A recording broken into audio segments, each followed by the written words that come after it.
सब राम जी की पाठशाला में आपका बहुत बहुत स्वागत है। उम्मीद करता हूँ आप सब भी अच्छे ही होंगे और आपकी तैयारी बहुत बेहतर ढंग से चल रही होगी। अभी आपको पता है कि यूपीएसआई की 95 से 34 वैकेंसी आ चुकी है और आप सबको अब ये टेंशन हो रही है कि तैयारी कैसे करें। तो मैंने एक रणनीति की वीडियो बहुत अच्छी बनाई हुई है, यदि आप वो देख लेते हैं तो आपके लिए वो बहुत ज्यादा बेनिफिशियल होगी। आपको एसआई बनने से कोई रोक नहीं सकता। उसका लिंक मैं यहां पे दे दूंगा, उसको जरूर देखना। साथ में एक इंपॉर्टेंट चीज ये बताता हूं कि मैंने चैनल पे मूल विधि के 6 लेक्चर पहले से अपलोड कर रखे हैं। आज से आपको कंटिन्यू क्लास मिलेगी, छोटी वीडियो रखेंगे और क्योंकि सारी की सारी धाराएं हमको पढ़नी नहीं है, IPC, CrPC and different text की, तो हम मेन धाराओं को पढ़ेंगे और समझेंगे और आपके लिए इतना ज्यादा आसान हो जाएगा कि आपको कोई दिक्कत होने वाली नहीं है। One more important thing is that everything is free. कुछ भी पेड नहीं है, सब कुछ फ्री है। आपको पढ़ना है, चैनल को मैक्सिमम शेयर करना है और मुझे यूपीएसआई की वर्दी लाके देनी है। ये मानो कि बड़ा भाई हूं और मेरे लिए यूपीएसआई की वर्दी आप लेके आएंगे। साथ में देखो, मैथ को छोड़ के जितने भी सब्जेक्ट हैं सब फ्री मिलने वाले हैं, चाहे मूल विधि हो, संविधान हो, जीके हो, जीएस हो, यूपी जीके हो, हिंदी साहित्य हो, हिंदी व्याकरण हो, रीजनिंग के इंपॉर्टेंट टॉपिक हो और आईपीसी के टेस्ट हो। तो ये सब चीज मैं आपको एकदम निःशुल्क प्रोवाइड करवाने वाला हूं। आप मैक्सिमम शेयर करते रहिए। तो चलिए आइए शुरू करते हैं और देखते हैं आज का। देखो, आप जैसा मेरे पीछे देख सकते हो कि आज लिखा हुआ है अध्याय 4 धारा 76 से 106। हम आईपीसी को डिस्कस कर रहे हैं। आईपीसी में आप सबको पता है 23 अध्याय हैं और 511 धाराएं हैं। आईपीसी जो बन के तैयार हुआ था वो 1860 में बन के तैयार हुआ था और इसमें जो ये लागू हुआ, प्रवर्तन हुआ, वो 1 जनवरी 1862 को हुआ। उसके बाद से आप देखो, ये पूरा मैंने अब बता दिया, 3 अध्याय मैंने कवर करवा दिए। अगर आपने नहीं देखे तो यहां पे मैं आई बटन में उसका लिंक दे दूंगा, आप यहीं से डायरेक्टली जाके देख सकते हैं। तमाम चीजें चैनल पे पढ़ी है, प्ले से जाके आप चेकआउट कीजिए। तो आज हम लोग डिस्कस करने वाले हैं अध्याय 4। तो अध्याय 4 क्या नाम क्या है? साधारण अपवाद। अपवाद का मतलब क्या होता है? अपवाद का मतलब यहां पे एक्सेप्शन से है कि आपके द्वारा कोई घटना घट गई तो आपको सजा मिलेगी या नहीं मिलेगी, ये अपवादों में आ जाता है। इसका दूसरा नाम क्या है? साधारण अपवाद का ही दूसरा नाम बचाव है कि आपको बचाव कैसे मिलेगा, कहां पे बचाव मिलेगा, वो सब चीज हम डिस्कस करने वाले हैं। तो अब देखो, यहां पे ये जो अध्याय 4 है ये धारा 76 से 106 है। देखो, ये चीजें आपके लिए बहुत इंपॉर्टेंट हो जाती हैं। डायरेक्टली आपसे एग्जाम में पूछ सकता है कि अध्याय 4 का नाम क्या है, या साधारण अपवादों का चर्चा कौन से अध्याय में 4 में है, कौन सी धारा से कौन सी धारा तक है, तो 76 से 106 तक है। ये आपको बहुत अच्छे से ध्यान रखना है। आज हम लोग डिस्कस करने वाले हैं धारा 76 से लेके 81 तक। मैं केवल आपको वही धारा करवा रहा हूं जो बहुत ज्यादा इंपॉर्टेंट है, साथ में एग्जाम्पल से भी समझेंगे। देखो, इसका स्क्रीनशॉट मैंने टेलीग्राम चैनल के में दे दिया है। अगर आपने टेलीग्राम चैनल को अभी तक सब्सक्राइब नहीं किया है तो लिंक मैं डिस्क्रिप्शन में दे दूंगा, वो आप जरूर कर लीजिए, क्योंकि यहाँ के स्क्रीनशॉट मैं वहीं पे डाल देता हूँ। पीडीएफ बनाने का इतना समय मेरे पास नहीं है।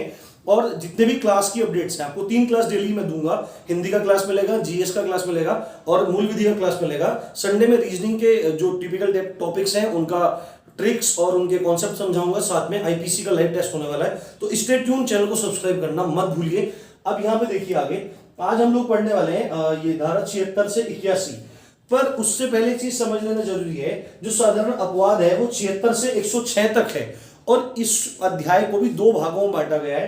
पहला जो भाग है वो 76 से 95 तक है। कहां तक है?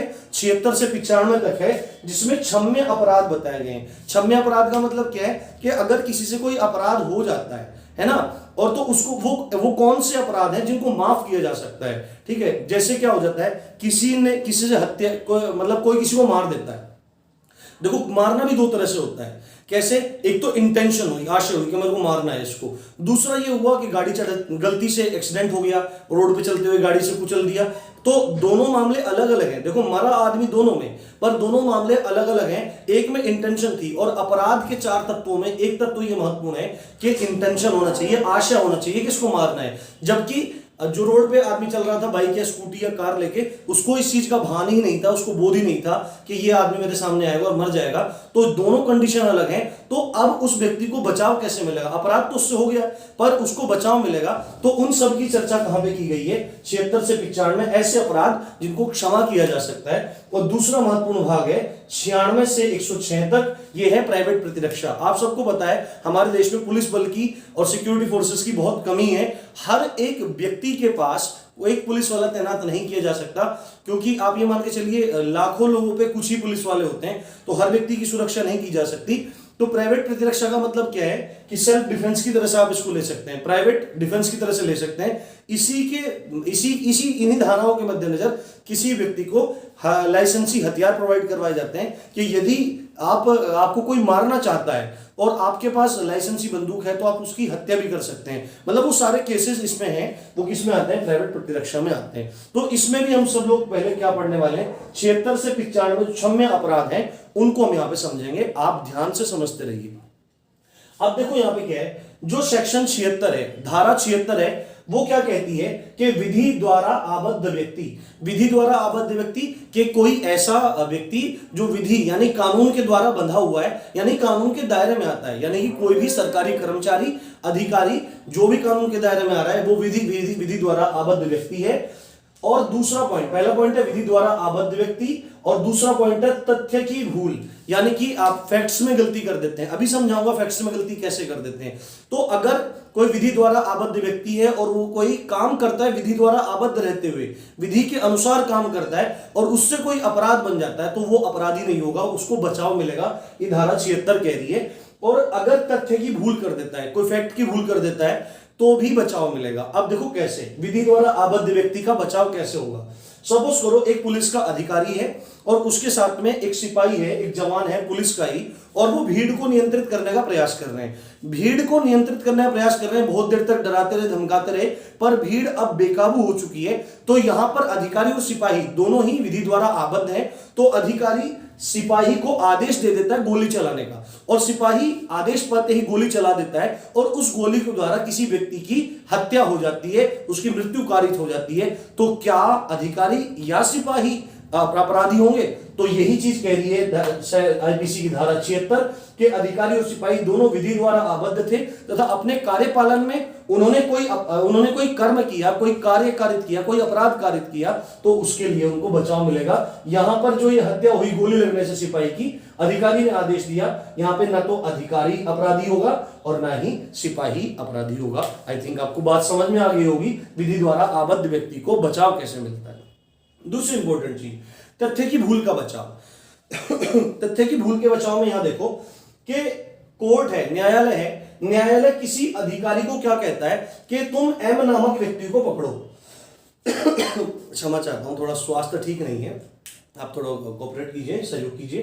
कोर्ट किसी अधिकारी को कहता है कि आप एम को पकड़ के लाओ, ठीक है, एम को पकड़ के लाओ, पर वो तथ्य की भूल कर देता है, एम की जगह एन को पकड़ लाता है, एम की जगह एन को पकड़ लाता है। हो सकता है कि एम और एन दोनों जुड़वा भाई हो, ठीक है, उसने बेला फुसला दिया हो, तो यहाँ पे या कुछ भी रात का अंधेरा हो या ठीक से देख ना पाया हो तो ले आया हो, ठीक है ना। एम अधिकारी को बोला था एम को लेके आओ, पर एन को ले आया, तो कोर्ट में एन को पेश कर दिया।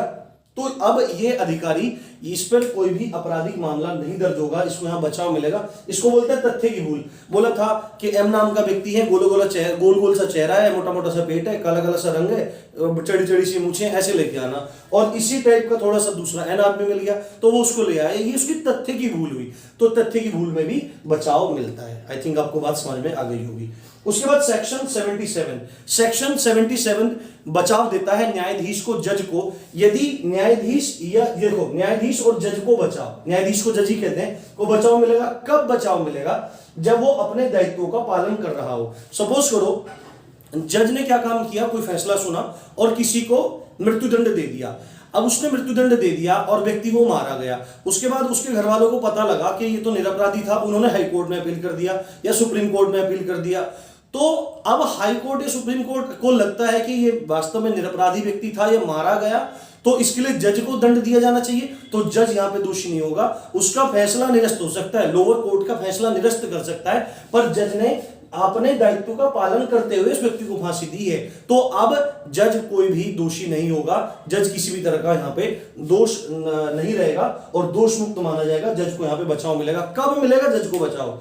जब जज अपने दायित्व का पालन कर रहे हो। अगर जज अपनी नॉर्मल लाइफ में जी रहे हो, किसी की हत्या कर देते हैं, तो जज एक सामान्य व्यक्ति की तरह से ही काउंट होंगे। अब उसके बाद सेक्शन 78 कहता है कि न्यायालय के आदेश का अनुसरण करते हुए, है ना, न्यायालय के आदेश का अनुसरण करते हुए, ऐसे कुछ लिखा हुआ है ना, न्यायालय के आदेश का अनुसरण करते हुए किया गया कार्य, करते हुए किए गए कार्य का बचाव, किए गए कार्य का बचाव। यानी क्या कह रहा है कि न्यायालय यदि कोई आदेश देता है, कोई निर्णय देता है और उस निर्णय को, उस आदेश को अमल में लाता है, कौन, कोई भी कर्मचारी जो उस न्यायालय के आदेश को पालन करने के लिए कंपल्शन है, उसके लिए मजबूरी है, उसको करना पड़ेगा, तो वो कर्मचारी दोषी नहीं होगा। जैसे सबसे बड़ी बात है, अब देखो इसमें ही जल्लाद को बचाव मिलता है। जल्लाद कौन होते हैं? जो फांसी देता है, जो फांसी देता है उसको जल्लाद कहते हैं। तो जल्लाद को बचाव मिलेगा। जल्लाद क्या काम करता है? किसी को फांसी पे टांग देता है और उसको मार देता है, ठीक है। अब इसके हिसाब से तो क्या होना चाहिए? जल्लाद ने हत्या कर दी यहाँ पे। पर जल्लाद क्या है? जल्लाद न्यायालय के आदेश का अनुसरण कर रहा था। न्यायालय ने आदेश दिया था कि इसको मौत के घाट उतार दो, इसको मृत्युदंड दिया जाए, तो ये कर्मचारी क्या है? न्यायालय के आदेश के अनुसरण करेगा, न्यायालय के आदेश का अनुसरण करेगा, निर्णय का अनुसरण करेगा और उसको फांसी पे चढ़ा देगा, तो ये अपराधी नहीं होगा। यहाँ पे इसको बचाव मिलेगा। आई थिंक आपको बात समझ में आ गई होगी। उसके बाद ये मोस्ट इंपोर्टेंट है, ये आपके लिए जीवन में भी जरूरी है। धारा 80 कहती है दुर्घटना के बारे में, कोई भी एक्सीडेंट हो जाता है। देखो एक्सीडेंट का मतलब रोड पे चलने से ही नहीं है। रोड पे चले, गाड़ी ठुक गई, कार ठुक गई, बस ठुक गई, बाइक ठुक गई या कुछ भी हो गया, एक्सीडेंट हो गया, गिर गए, मर गए, पड़ गए, कुछ भी हो गया, इसका मतलब इससे नहीं है। एक्सीडेंट का मतलब होता है दुर्घटना, हिंदी में अर्थ होता है दुर्घटना, और दुर्घटना कहीं भी घट सकती है। घर में भी फिसल के गिर सकते हैं, उससे भी मृत्यु हो सकती है, चोट लग सकती है, पेड़ भी टूट सकता है, छज्जा भी गिर सकता है, छत भी गिर सकती है, बरसात में आए दिन ये चीजें होती हैं, तो ये सब दुर्घटनाओं के अंतर्गत आते हैं। तो ये क्या बोल रहा है कि यदि कोई व्यक्ति विधि पूर्वक कार्य कर रहा है, यानी कि लॉ के अकॉर्डिंग काम कर रहा है, जो कानून बने हुए हैं उनके अकॉर्डिंग काम कर रहा है, और उससे दुर्घटना हो जाती है, उससे दुर्घटना हो जाती है, तो उस व्यक्ति को बचाव मिलेगा। उस व्यक्ति को बचाव मिलेगा। कैसे बचाव मिलेगा? जैसे दुर्घटना कैसे होगी? सपोज करो रोड की बात लो आप, तो रोड पे चला गया, जा रहा है नॉर्मली, है ना, इंटेंशन कुछ नहीं है, और उसके पास लाइसेंस ही, अपना लाइसेंस भी है गाड़ी चलाने का, गाड़ी के कागज भी पूरे हैं, सब चीज है। तो अभी अगर वो जा रहा है, नॉर्मली जा रहा है आगे, और उसकी गाड़ी के सामने कोई कूद जाता है और मर जाता है, तो हत्या का मामला दर्ज नहीं होगा। अब उसको क्या, उसको दुर्घटना में सिद्ध करना पड़ेगा कि ये दुर्घटना है, मेरा आपराधिक आशय नहीं था और मैं विधि पूर्वक कार्य करते हुए अपनी गाड़ी चला रहा था, विधिपूर्ण तरीके से गाड़ी चला रहा था और आदमी मारा गया। आई थिंक आपको बात समझ में आ रही होगी। अब देखो किस चीज को दुर्घटना माना, आईपीसी ने दुर्घटना किस चीज को माना, तो इसकी 4 महत्वपूर्ण शर्तें हैं। पहली शर्त है दुर्घटना किसको माना जाएगा कि बिना आपराधिक ज्ञान या आशय के, अगर गाड़ी लेके चलता है और उसको दिख रहा है कि सामने ये आदमी है, इसको मारना है, ठीक है, तो उस पर गाड़ी चढ़ा देता है, यानी कि यहाँ पे उसका आपराधिक आशय है, उसकी क्रिमिनल इंटेंशन है, तो यहाँ पे वो दुर्घटना नहीं है, उसने हत्या की है। तो पहली शर्त क्या होनी चाहिए दुर्घटना की कि बिना आपराधिक ज्ञान या आशय के, नॉर्मल गाड़ी लेके जा रहा था और एकदम से सामने कोई कूद गया, तो अब उसका कोई आपराधिक ज्ञान या आशय नहीं था, एकदम से वो दुर्घटना के रूप में सामने आया। पहला पॉइंट ये हुआ। दूसरा, विधि पूर्वक कार्य करते हुए। विधि पूर्वक कार्य करते हुए क्या हुआ भैया कि उसके पास प्रॉपर लाइसेंस है गाड़ी चलाने का। अगर सामने कोई कूद गया और लाइसेंस उस पे है नहीं, तो उसे एक हत्यारे की तरह से ही ट्रीट किया जाएगा। ये आपको बात ध्यान रखनी चाहिए। तीसरी बात है विधिपूर्ण साधनों से। विधिपूर्ण साधनों से मतलब क्या है कि कार लेके जा रहा है, देखो आशय भी नहीं है, ठीक है, दूसरी बात है लाइसेंस भी है। अब विधिपूर्ण साधन, विधिपूर्ण साधन का क्या मतलब है? विधिपूर्ण साधन का मतलब है कि चोरी की गाड़ी से जा रहा है लेके, है ना, तो अब विधिपूर्ण साधन तो नहीं है चोरी की गाड़ी, तो यहाँ पे वो टंगेगा, उसकी वाट लगने वाली है, ये कुछ आप समझ लीजिए। और चौथी बात, ये तीनों काम भी पूरे हैं और सम्यक सतर्कता या सावधानी। सम्यक सतर्कता का मतलब है कि वो अवेयर है, बी अवेयर है कि कोई सामने आ जाए तो ब्रेक लगा दूं। अब वो उसके पास सारी चीजें पर भगा रखी है 180-90 गाड़ी, तो जाहिर सी बात है भाई कोई ना कोई तो मरेगा। तो अगर सम्यक सतर्कता या सावधानी नहीं है और उसके द्वारा कोई मर जाता है, तो वो व्यक्ति अपराधी हो जाएगा। ये चीज आपको ध्यान रखनी है। और अगर आपराधिक ज्ञान में आशय नहीं है, विधिपूर्ण कार्य कर रहा है, विधिपूर्ण साधनों से कर रहा है और पूरी सतर्कता बरत रहा है, तो अगर इस दौरान किसी की मृत्यु भी हो जाती है उसके द्वारा, तो वह दुर्घटना कहलाएगी और उसको यहाँ पे बचाव मिलेगा, उसको सजा नहीं होगी। आई थिंक आपको बात समझ में आ गई होगी। अब एग्जाम्पल समझाता हूं। एग्जाम्पल में क्या है कि कोई व्यक्ति ए है जो कुल्हाड़ी से पेड़ काट रहा है, एक व्यक्ति ए है जो कुल्हाड़ी से पेड़ काट रहा है और दूसरा व्यक्ति बी पास में ही खड़ा हुआ है, ठीक है, और दोनों सतर्क है, अपना वो कह रहा भाई थोड़ा सा दूर खड़ा हो जा, और एकदम से क्या होता है, जैसे ही वो कुल्हाड़ी को मारता है पेड़ में, जैसे ही कुल्हाड़ी को मारता है तो क्या हो जाता है, जो कुल्हाड़ी का लोहे वाला हिस्सा होता है, फाल होता है, वो एकदम से निकल जाता है और बी के सिर में लग जाता है, और सिर में लगते ही बी की मृत्यु हो जाती है। तो अब देखो यहां पे क्या हुआ, अब क्या ए अपराधी माना जाएगा? नहीं, बिल्कुल अपराधी नहीं माना जाएगा जब तक कि ए की इंटेंशन ना हो। यहां पे ए की कोई इंटेंशन नहीं थी कि बी को मारना है, उसने कहा भी था कि भाई पीछे हो जा, कुल्हाड़ी से पेड़ वेड़ काट रहा है, तो पेड़ काट रहा है, तो ये सब विधिपूर्ण साधन उसके पास सब चीज है, और उसने बी को चेतावनी भी दी थी कि भाई दूर हट जा। तो यहां पे उसकी कोई भी इंटेंशन नहीं थी, विधिपूर्ण साधनों का प्रयोग कर रहा था, विधिपूर्ण कार्य कर रहा था और सम्यक सावधानी और सतर्कता बरत रहा था, तो यहां पे ए को बचाव मिलेगा, ए को बचाव मिलेगा। देखो क्वेश्चन डायरेक्टली आपसे यहां से पूछ सकता है, केस स्टडी से पूछ सकता है।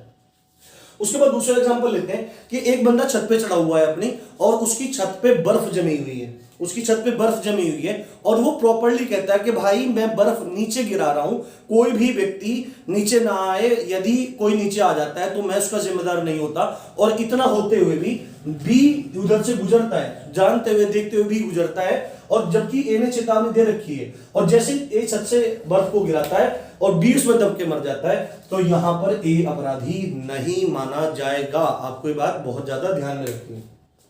उसके बाद तीन ये बहुत इंपॉर्टेंट केस है, रंगास्वामी वर्सेस सम्राट। देखो आईपीसी बनी हुई है 1860 की, लागू हुई 1862 में।